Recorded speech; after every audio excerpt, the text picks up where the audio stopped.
Welcome to vote on news. పోలీసుల కష్టాలు కష్టాలే. ఒక పోలీస్ అన్న కష్టం. మనకేనా కష్టాలు? ప్రతినిత్యం మన భద్రతను చూస్తున్న పోలీసుల కష్టాలు ఎవరు చూస్తారు?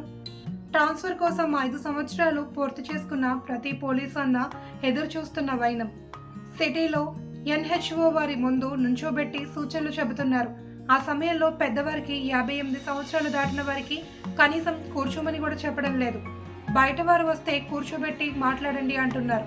కానీ అధికారులు పెద్ద వయసు ఉన్న పోలీసులు కూర్చోమని చెప్పకపోవడం బాధాకరం. విజయవాడ సిటీలో ఎలక్షన్ కోడ్ వచ్చిన దగ్గర నుండి 2 షీట్లుగా పనిచేయడం మూలన సిబ్బందికి నిద్ర కరువైంది. 55 సంవత్సరాలు దాటిన వారు 3వ షిఫ్ట్ గురించి ఎదురు చూస్తున్నారు.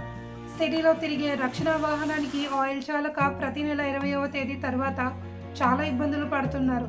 క్రింద స్థాయి సిబ్బంది జేబులు ఖాళీ అవుతున్నాయి అని వాపోతున్నారు.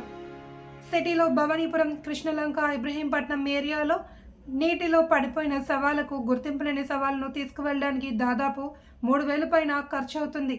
అవన్నీ కింద స్థాయి వాళ్ళ జేబులు ఖాళీ అవుతున్నాయి. వెల్ఫేర్ ఫండ్ నుంచి కొంత కేటాయిస్తే బాగుంటుంది అని సిబ్బంది కోరుతున్నారు.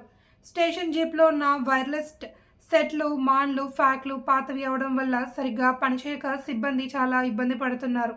వీటిని పూర్తిగా తొలగించి కొత్తవి ఇవ్వమని సిబ్బంది కోరుతున్నారు. వీటిపై ప్రభుత్వం మరియు పోలీసు అధికారులు దృష్టి పెట్టాలి అని పోలీసులకు కోరుచున్నాము.